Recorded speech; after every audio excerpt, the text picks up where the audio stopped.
ఛత్తీస్గఢ్ మాజీ ముఖ్యమంత్రి కాంగ్రెస్ నేత భూపేష్ బఘేల్ పై మద్యం కుంభకోణం ముచ్చుబిగిస్తుంది. తాజాగా ఆయన ఇంట్లో సిబిఐ సోదాలు నిర్వహిస్తుంది.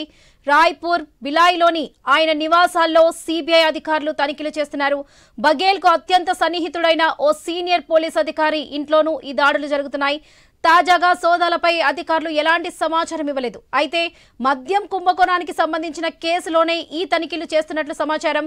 ఇటీవల ఇదే కేసుకు సంబంధించి బఘేల్, ఆయన కుమారుడు చైతన్య నివాసంలో ఎన్ఫోర్స్మెంట్ డైరెక్టరేట్ అధికారులు గతంలోనే దాడులు చేశారు.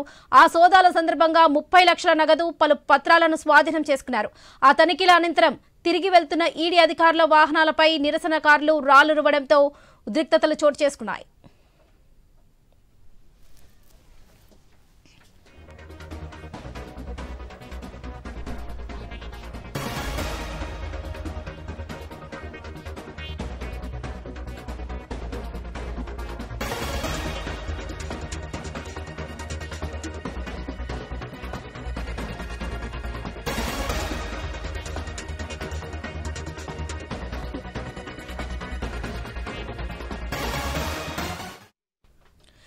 ఛత్తీస్గఢ్ మాజీ ముఖ్యమంత్రి కాంగ్రెస్ నేత భూపేష్ బఘేల్ పై మద్యం కుంభకోణం ఉచ్చుబిగిస్తుంది. ఇదే విషయానికి సంబంధించి మరిన్ని అప్డేట్స్ మా ఇన్పుట్ ఎడిటర్ శ్రీకాంత్ అందిస్తారు. శ్రీకాంత్, ప్రస్తుతం సిబిఐ సోదాలు అయితే నిర్వహిస్తుంది. అక్కడ కీలక డాక్యుమెంట్స్ ఏమైనా లభించాయంటారా? Varalakshmi, good morning. So Chhattisgarh రాజకీయాల్లో ఒక్కసారిగా పెనుమార్పులు సంభవించాయి. ఛత్తీస్గఢ్ మాజీ ముఖ్యమంత్రి భూపేష్ బఘేల్ నివాసంలో సిబిఐ అధికారులు సోదాలు నిర్వహిస్తున్నారు. సో అంటే ఏదైతే భూపేష్ బఘేల్ పైన మద్యం కుంభకోణం ఉందో అది ఇంకా సీరియస్ గా బిగుస్తోందని చెప్పాలి. తాజాగా ఆయన ఇంట్లో కూడా సోదాలు నిర్వహిస్తోంది సిబిఐ. రాయ్పూర్ అలాగే బిలాయ్ లో ఉన్నటువంటి తన నివాసాల్లో సిబిఐ అధికారులు సోదాలు అయితే చేస్తున్నారు.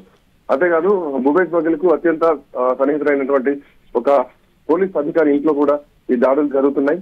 అయితే ఇట్లాంటి సోదాలపైన అధికారులు ఇప్పటివరకు కూడా ఎట్లాంటి సమాచారం ఇవ్వలేదు. ఏమేమి డాక్యుమెంట్లు దొరికాయి, ఏమేమి స్వాధీనం చేస్తున్నారనేది మాత్రం ఏదీ చెప్పలేదు. అయితే మద్యం కుంభకోణానికి సంబంధించినటువంటి విషయంలో ఈ కేసులోనే ఈ తనిఖీలు చేస్తున్నట్టు మాత్రం తెలుస్తోంది. సో పూర్తి స్థాయిలో ఇంకా విషయం బయటకు రావాల్సినటువంటి అవసరం ఉంది. సో ఈ మధ్య కాలంలోనే ఇదే కేసుకు సంబంధించి కూడా బఘేల్ అట్లాగే వాళ్ళ అబ్బాయి ఎవరైతే వాళ్ళ కుమారుడు చైతన్య ఉన్నారో ఆయన నివాసంలో కూడా ఈడీ అధికారులు గతంలో దాడులు చేయడం కూడా జరిగింది. సో అప్పుడు దాడులు చేసినటువంటి క్రమంలో కూడా ఆల్మోస్ట్ 30 లక్షల రూపాయల నగదును ఇంకా కొన్ని కీలకమైనటువంటి డాక్యుమెంట్స్ కూడా అప్పుడు స్వాధీనం చేసుకున్నారు. అయితే ఆ తనిఖీల తర్వాత కూడా అధికారుల పైన కొంతమంది నిరసనకారులు రాళ్లు కూడా రువ్వడం జరిగింది.